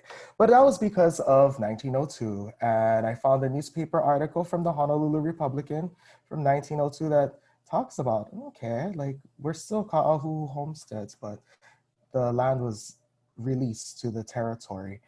In research, I've also found that ka'ahuhu as a whole, Ahupua'a was ceded as crown lands first. That's a whole nother topic that we can dive into a whole little later. But I also included in 1902, according to Throm's, Hawi Mill, also known as the Heinz Mill, was the largest producer of raw sugar in Kohala that year. So 1902 was a pretty big year for the Ka'ahuhu area and the Hawi town area. So a lot of booming happened. Ka'ahuhu as the Ahupua'a as a whole was split up into series, starting with up Mauka, where I currently live, and I think I know Uncle Fred lives up here, and I'm pretty sure I've seen Auntie Fern White on our Zoom call. She also is one of the neighbors that live right down the road. But our area started off as Ka'ahuhu Series 1, where the land was divided and then sold. If I could zoom in this corner, you would be able to see the inoa of my ohana from that time, which would have been Kaitano. And Kaitano, there's still a few Kaitanos left here in Kohala. What I found very interesting was when I looked into registered maps around 1915 or so, in the downtown Hawi area, I'm not sure if you can make out Government Main Road on the bottom, but then there's these little buildings, but there's a big space on the left that says LCA 10575 Lonoheana. And compared to all the different sized lots in this area of Ka'ahuhu on the different registered maps, this struck out as surprising because that means this land was claimed during the Great Mahele, which predates 1902. And I found that very interesting. How is there only one? In a presentation after mine, you'll see how there were actually a lot of claimants living in the same area, probably the size of Lonoheana's property. But it was like, oh, who's Lonoheana? That's not a name I've heard growing up. What I've also done was took an aerial of the main, I guess you could call it main drag in Kohala, and then with red lines went and marked out where Lonoheana's property is in reference to current day North Kohala, especially Hawi town. Some of us on top of our call right now may actually know where a lot of these different places are. And it can kind of orient you to what possibly Lonoheana's land would have been back then. Yeah, we're gonna unclick out of that and going down. Ooh, before I actually go down, the background image of this is actually, I wanna say, a 1915 aerial shot provided by Magis through the University of Hawaii at Manoa. Going down, we find out who Lonoheana is. And this background map is a zoomed out version of the snapshot from the other slide. And you can see all the different names and all the different little lots, but there's a big square, Lonoheana. So who is Lonoheana? Through Mahele document research, through land commission awards, native testimony, native registry, foreign testimony, and even some newspaper articles, I came to compile a little brief of who Lonoheana is, and I wrote it down over here. It talks about his lands and his land area. For those who may not have an orientation of what Hawi looks like, if you look on Google Maps, it's basically all of Hawi town. Its face is the Makai side of Akonepule Highway, and his land goes from Lower Hawi Road all the way to Ho'ea, which is kind of a strip compared to the little cookie cutter parts that we live on today. Through Mahele documents, we find out how big his land was, 22.538 acres. And we also find out that his aina was located in the Ili Aina, so land located within a land, of Camo Vivo. Camo Vivo, another name that I haven't heard of and came out of the newspaper documents digitally, so that was amazing. Short translation of Camo Vivo, it's a place of fear. I can only assume maybe it has to tie in correlations with the Kamehameha story, as when they ho'ea or arrived in Hawi, it was under kind of like tumultuous times, I guess you could say. Through land commission awards, we find out that he had different kihapai or gardens that he would cultivate. And it also said he farmed the rest. And for those who are from this area of Kohala, we know that the Makai side going towards the ocean can be farmed not just with plants, but a lot of animals in that area that can be farmed. So that was amazing to find out. And then through newspaper documents, we find out the unfortunate reality of things that have happened throughout that time. But we find out Lonoheana was married a couple of times, but we also find out through Hawaiian language newspapers that Lonoheana passed away in 1866 with no one to inherit his land. And so it ended up in probate, and because of the probate era and then Homestead Release Act, pretty sure we can all do the math to that land. And yeah, that's where it ended up going. But attached here, I did some screenshots of all of his documents, and I'm gonna pull this one up. This is his native register. And it was actually on 2 separate PDF pages, but I took the liberty in putting them together so that it's easier to well, one, read because the pages are together, but then also kind of decipher through the way they were writing back in those days. Thank goodness we can type. That's all I have to say. But yeah, all the different Mahele documents, I've linked them here with screenshots for your viewing convenience. And then we get down to why is this important? Why I personally feel that this information is important is because of me being able to say I am from Ka'auhuhu, I am from Kohala, and I can also be able to say that I know stories of my kupuna who I've actually visually seen and had relationships with. And then I also know stories of our Aina through kupuna that I've read now through Hawaiian language newspapers and documents. So on this map, I basically outline where in the Hawaiian language newspaper the freshwater spring may have been, Ka'auhuhu Series 1 here up at the top, and also my place of employment, which is also in the Ka'auhuhu Homestead Series 1, which makes it even more of a pilina for me because my students and my keiki who come from all over Kohala come to Ka'auhuhu to learn. So why not give them ʻike that's Aina-based and very Aina-based, not just for Kohala as a whole, but Kohala Ka'auhuhu. I also point out where Lonoheana's claim is in reference to the rest of the Ahupua'a, and I've also went and pointed arrows to the Ka'auhuhu Homestead Series 2. I also think that Ka'auhuhu could have a Series 3, but I didn't find documentation on that, so yet I don't want to speculate.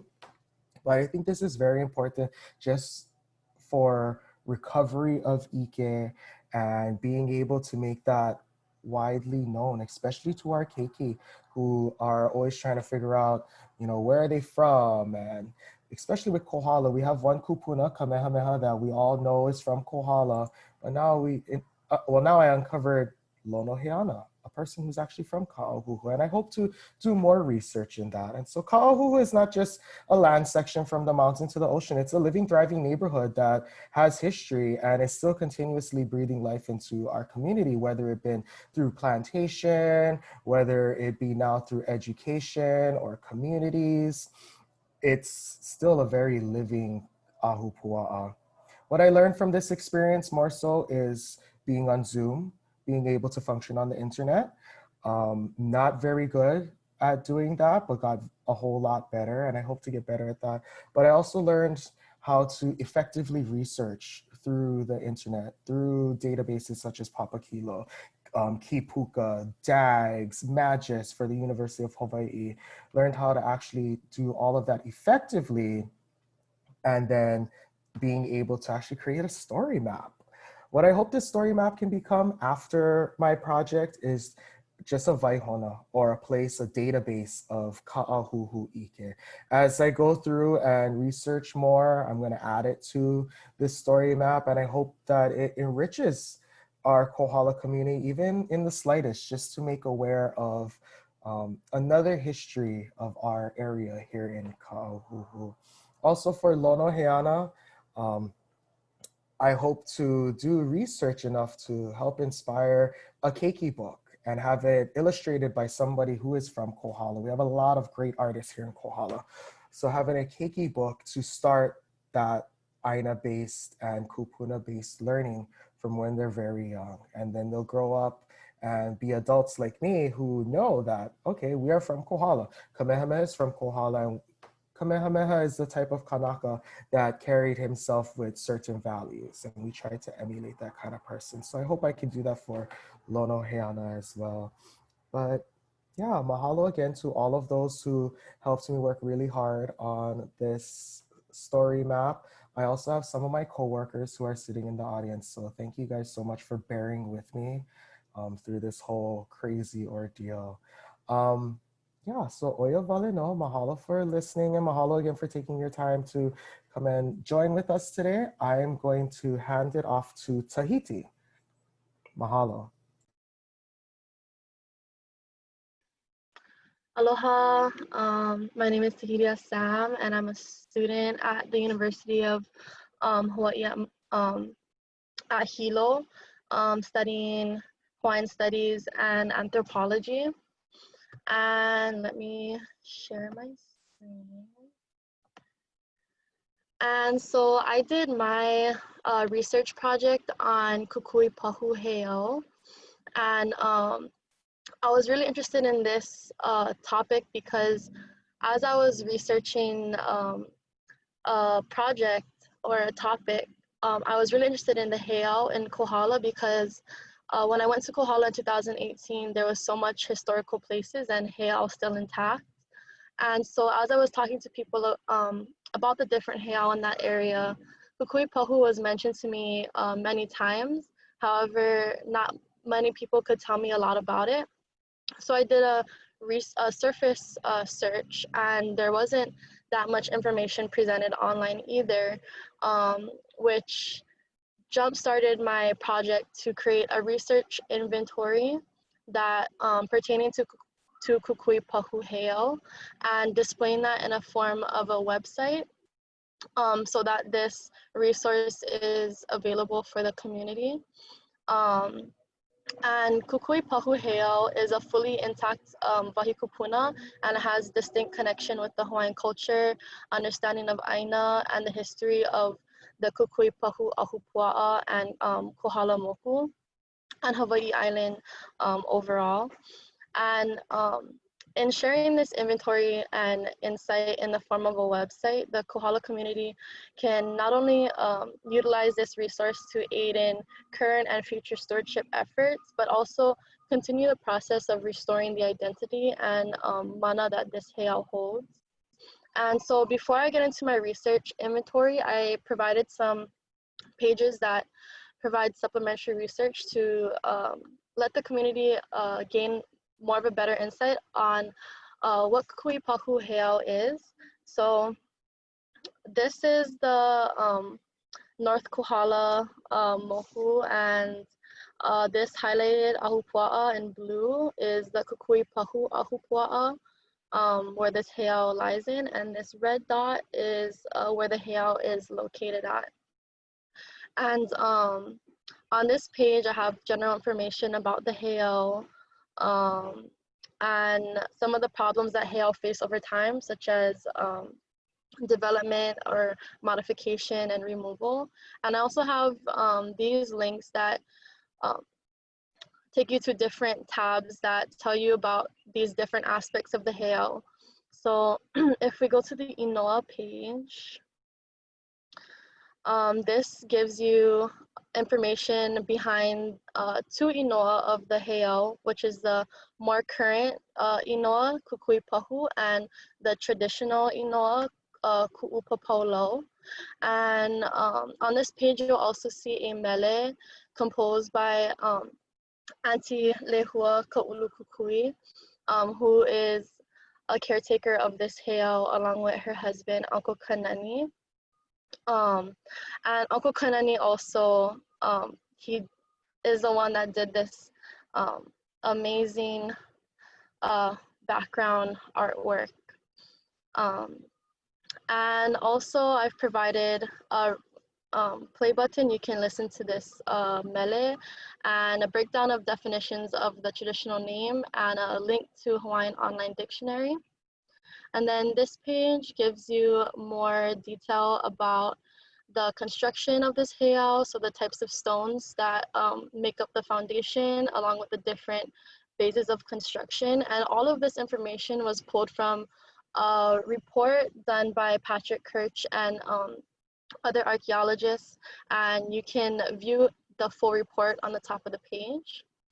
And I also provided a Kuleana tab, and this just provides some possible functions that this heiau could be tagged to this heiau. And so there's a lot of reports that I mentioned in here, and some quotes from my interviews with Auntie Lehua and Uncle Kanani. And also I included a mo'olelo tab and just included a few stories that are tied to this heiau. One of which I'm really grateful to share with everyone, which is the Hi'iaka and Lohiau story. And this is a very popular story, and a lot of people know about it, but what they don't know is that when Hi'iaka revived Lohiau for the second time, they actually spent the rest of their days together at Kukuipahu Heiau. But this is not something that you'll read or find in documented resources, because this is part of a family oral history given permission to me to share by Auntie Darlene Luhiau Badua, who is a direct descendant of the Lohiau Ohana. And so for that, I'm very thankful that this piece of information can be included. And I also have PDF links to the full stories if you're interested in reading the whole thing. And then also it's good to have visuals of the heiau. So I provided maps and photos. So these photos were taken recently this past month by Uncle Kanani and Auntie Lehua. And they went up to maintain the heiau grass.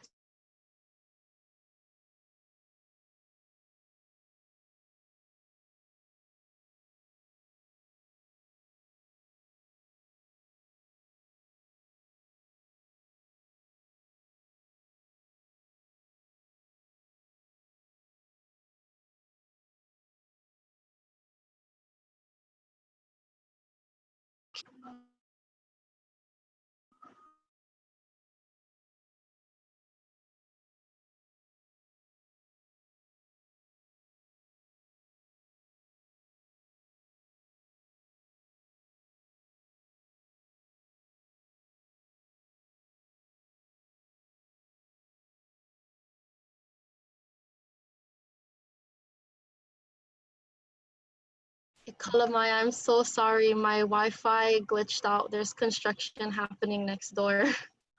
I'll continue. Share screen. So anyway, yeah, so these are photos from the Magis website, and then I have the link to the website and descriptions of the photos. And I also have a collection of maps that I've compiled pertaining to Kukuipahu Heiau and the Ahupua'a. And these all have links as well to see the full maps. And for my research inventory, due to the nature of the program this year, because of COVID and everything, I mostly looked into online repositories, and I didn't even get to look at all of the repositories. There's so much information that's available online.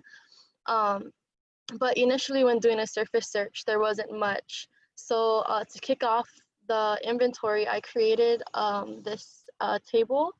And this is my Kukuipahu search hit data table.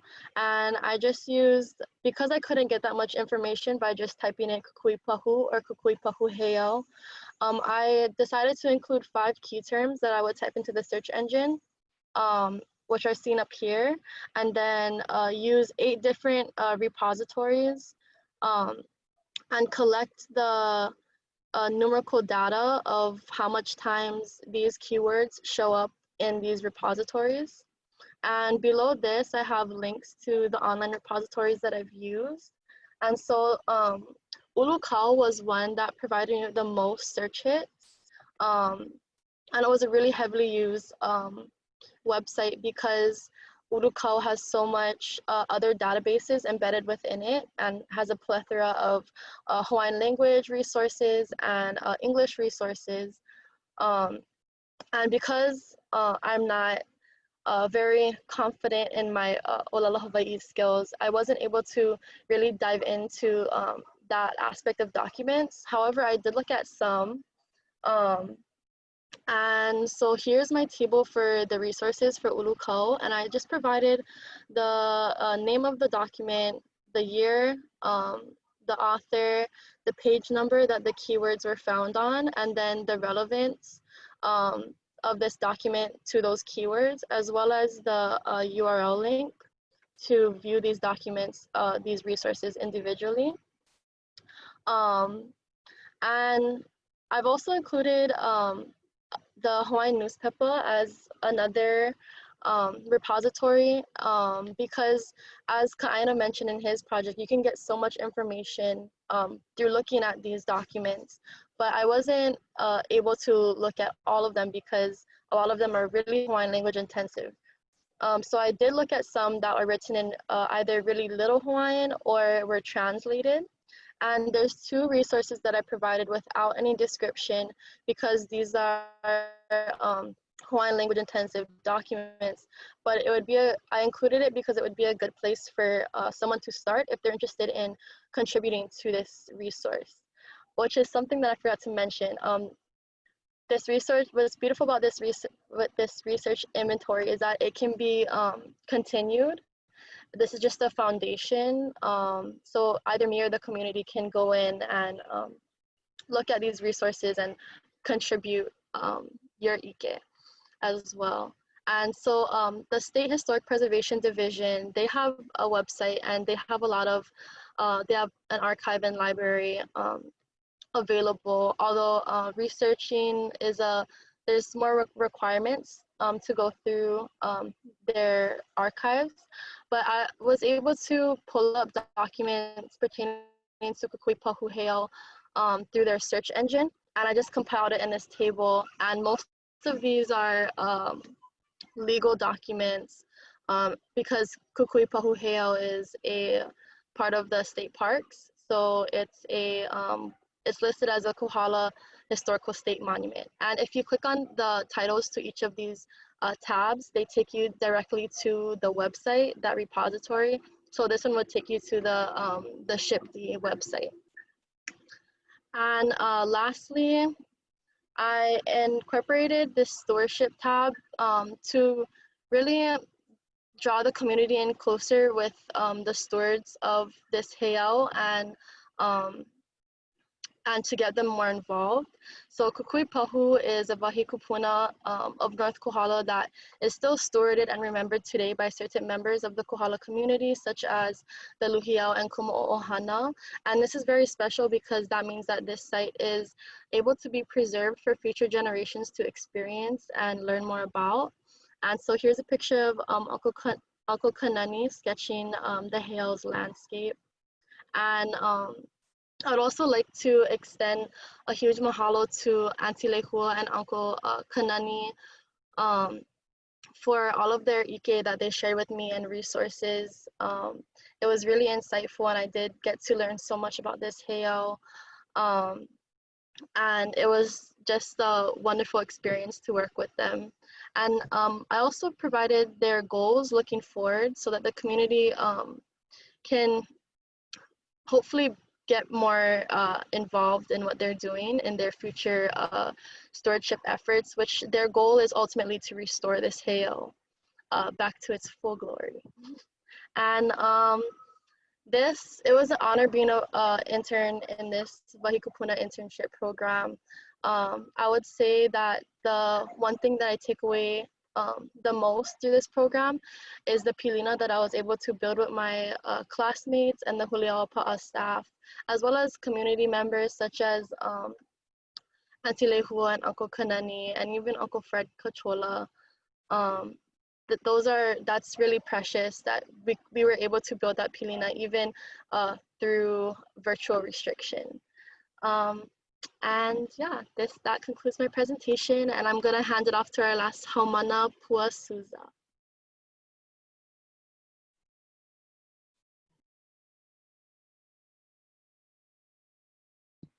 Okay, aloha kākou, last one. My name is Pua Suza, and I'm from Honomaka'u, Kohala, but currently live in Kaimuki. My project is named ʻAʻohe Uʻihele Vale o Kohala, and is a mini Aina inventory of a portion of land within the Honomaka'u and Kapua Ahupua'a in Windward, Kohala. Today, I'm going to be walking you through this website I created that includes the project's background and intention, along with some findings from my inventory of Honomaka'u and Kapua. I will start by sharing traditional Inoa Aina, including ili, gulches, beach names, and later focus on the kupuna who have previously cared for and lived on this land. So a little bit about this website. It was created as both a living resource and future educational tool to be utilized in relearning traditional Inoa Aina and land management practices within this portion of Honomaka'u and Kapua. This research project aims to aid in fostering pilina between haumāna of Kohala High and Elementary and the Aina their school sits upon. So with that, let's get started. So a little bit about the project's name. So during our time in the program, we were able to interview Uncle Fred Kachola. And one of the things he said when talking about Kohala's history being taught within our schools was that this Olelo no Eau, ʻAʻohe Uʻihele Vale o Kohala should be our school's model. And I was like, oh, that's super interesting that you say that because I've heard that Olelo no Eau being connected to Honomaka'u. So I looked into that a little bit more and I found this interview with Kupuna Manaleo Abigail Kaleheana talking about ʻAʻohe Uʻihele Vale. And when asked about what it meant, she described it as a nane used by kupuna to teach their mo'opuna proper ways to carry themselves. She says, hele no me kalako, hele no me ke'o, ʻaʻohe hema hema kaheleana. So when you travel away from here, go with provisions, bring something with you. Don't just go like all any kind with nothing. Finding this explanation and knowing that the saying originated in Honomaka'u and was said in praise of its kama'aina, I decided to utilize the Olelo no Eau as a lens to guide and conduct my research to make sure that this project and this knowledge can be given to Kohala haumāna as something they can bring with them wherever they go, to essentially equip them to hele no me kalako. So moving into a little bit of the project's background. The portion of Aina this research focuses on straddles the boundary of Honomaka'u and Kapua. This portion of land is known today as the Kohala High and Elementary School campus. So here we have a Google Maps that you can explore and get a better idea of where the Ahupua is in relation to the rest of North Kohala. So an easy way to remember it is that it's right in between Hawi and Kapa'au. And so you can kind of get a better idea. So here we have Honomaka'u and then Kapua right next to it. So if you're familiar with the area, basically all of the main elementary and high school classrooms and cafeteria are in Honomaka'u, while the grass parking lot and the majority of the school farm area above Paro Drive is Kapua. As a kama'aina of Honomaka'u and as somebody who grew up in this school, this project was something super significant to me because I was able to not only create a resource that can be used in classrooms, but also able to learn more about the place that raised me. ʻAʻohe Uʻihele Vale o Kohala presents information found in the documents of 6 LCA claimants whose different parcels of land collectively make up the entire school's campus. Some of these documents include native and foreign testimony, royal patents, survey boundaries, and the commission awards themselves. When creating the inventory, I looked for 5 specific things, including traditional Inoa Aina, genealogies of land management, ag and natural resources, and cultural infrastructure. So with that, let's get started in some of the things I was able to find. So here we have some of the inoa aina that I was able to find in Honomaka'u, some of which I was able to locate in the LCA documents themselves, and other through a more general search of the ahupua'a. We have ili aina, ili kupono beach, and a boundary point and gulch. So why is knowing these inoa aina and Honomaka'u, or just knowing traditional inoa aina in general, important? I thought of it as just like me and you. Our inoa tells us who we are. It's the first step in establishing a pilina with one another. Same thing with our aina. Their inoa tells us who they are, and it is our responsibility to acknowledge and by these names. Knowing traditional inoa aina helps us understand the identity of a place and their characteristics, and what relationship we have to them, and in turn, what kuleana we have to them. One good example of this is the ili of Kumakua. So if you click on any of these names, they're all active links. One translation of Kumakua is a lehua bush. Knowing that, we can maybe guess that this ili in Honomaka'u could have possibly been a location of lehua bushes. So that's just one good example of how these names can teach us so much about the actual aina location.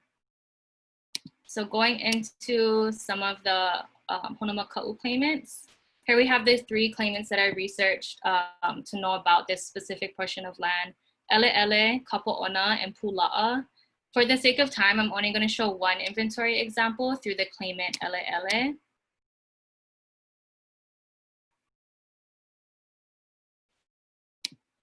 So Ele'ele's aina is in the ili of Kumakua.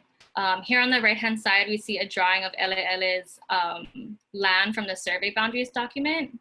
Under that is a map that sections out where exactly his land is, and I marked it by the highway and the road to give a better understanding of where exactly it is. And then I did the same on a more recent look of where the land is using a Google Maps snapshot. And then taking it one step further, I have pictures of what Ele'ele's land looks like now and where exactly on the school campus is. And for me, having these photos next to the other maps and information I found is what really connected these documents and Kupuna to the school's campus. And hopefully what will be the connector for the person or the students using the website. So I thought of it as like, if I was a student in Kohala, I can be like, oh, that top part of the school, that's Kumakua, previously cared for by Ele'ele, where he or she cultivated dryland crops. Which, side note, I think they actually are doing dryland crops right there. So right on Kohala Elementary. Each LCA document that I used showed and taught me something different.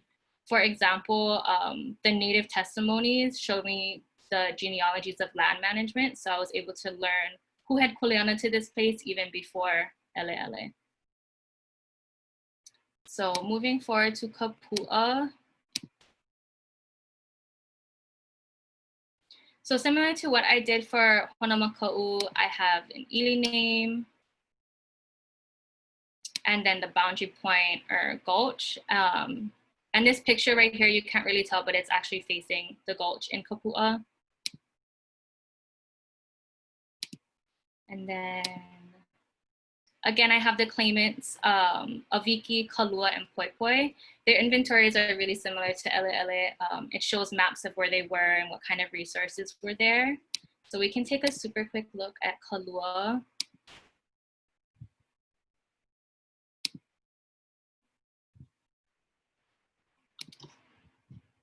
So one thing I found interesting in this claimant's documents was that Kalua basically waited 40 years after the initial claim to receive a patent for the aina.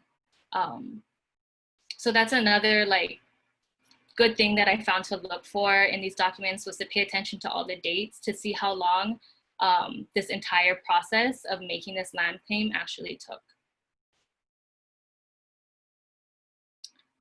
So now, tying it all together to the schools in Kohala. Every week, students, faculty, staff, they access this campus. It's a place where a lot of the Kohala community spend time in. the knowledge shared with us through these 6 kupuna and their LCAs really help reawaken our sense of identity in relation to the aina our schools sit upon. And it's helped me reawaken my sense of identity to this place. To gain a better understanding of how haumāna in Kohala can really connect to this research and knowledge of aina, I actually asked graduates of Kohala High School why they felt learning Inoa aina and histories of this place was important. And one graduate answered, "These names may have been lost or even taken away from us. This is our way of taking them back. When we speak their names, we keep them alive." And another shared, "By knowing histories of our land, we gain a better understanding of our sense of place. Growing up in Kohala, we often thought about it as just a small town. If we knew traditional land names and more of Kohala's history, then we wouldn't have thought about it as just a small town, but a place rich with knowledge." So these reflections are small, but they're really significant because it reminds us of the power this ike has in fostering pilina between students and their school's aina. A'ohe ui Helevale o Kohala is not only teaching us about bringing these provisions with us when we're traveling, it's teaching us to bring our aina with us as well. Through relearning the different knowledges of this place, we breathe life into this ololono eo and to its connection to Kohala. Our haumāna at these schools are smart and they are really proud, and ultimately they are the ones that give this meaning. And overall, this entire research project is a small step in taking their pilina to Honomaka'u and to Kapua, and ultimately to Kohala one step further so that they can really helevale, to go with purpose and preparation and go as embodiments of the aina that raised them. And mahalo nui, that's all I have for you guys today.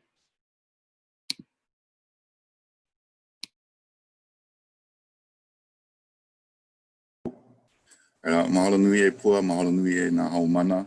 Mahalo nui a kākou pākahi a pau for joining us today.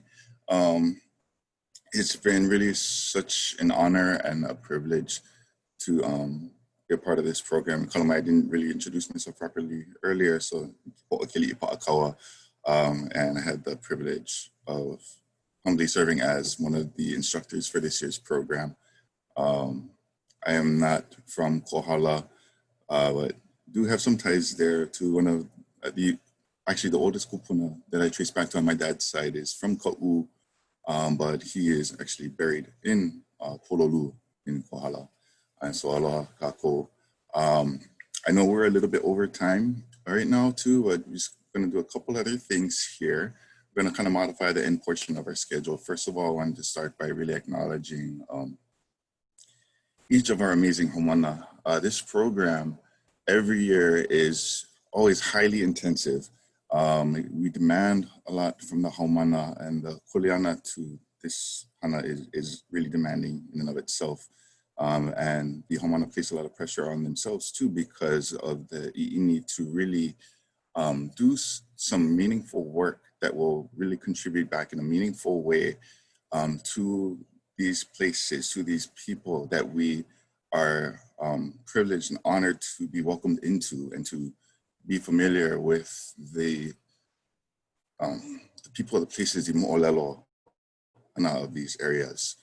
And given the current realities of COVID-19, this program has become even more challenging to be able to try and establish these pilina through what is typically an aina-based and a community-based program without being able to actually set foot on the aina and to really embrace these places and these people in person. And so we find ourselves with certain restrictions by having to communicate just through the internet. Yet it kind of reminds me fittingly of another mo'olelo and other metaphors that we associate with so much that one mo'olelo I feel that isn't talked about a lot is pertaining to a god that is known to have lived in Kohala, a stretching god, which might seem funny, funnily, that's not really a word, in a funny way, relevant to what we're doing and say stretching god because maybe stretching is really relevant to us when you're on the computer all the time and you gotta stretch and whatnot, but that's not the kind of stretching I'm talking about when I'm talking about this god. This is a god that stretches across vast areas, and that akua's name is Kana. And a lot of you may be familiar with Kana, or maybe you're more familiar with Kana after he has been more empowered by his grandmother Uli, and then becomes the Akua Kanaloa. And so, as we know, Kanaloa is mainly embodied by that ocean, and we know these oceans can provide a means of separating us in some ways over vast distances, but then it's also that thing that connects us. And in that way, these haumāna have been able to connect with these different places, connect with different resources, connect with each other while being also physically separated. And in doing so, really, truly embody the essence of the inoa that they came up with, Kūikaunupaʻa.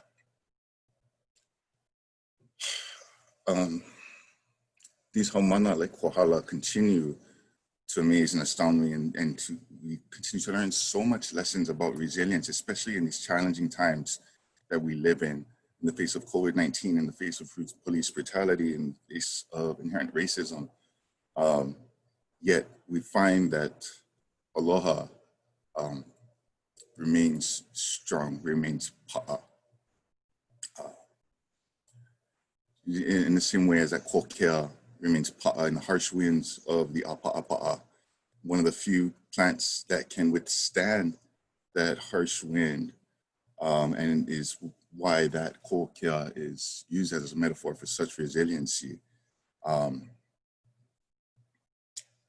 This is how I know this place. This is how I know Kohala.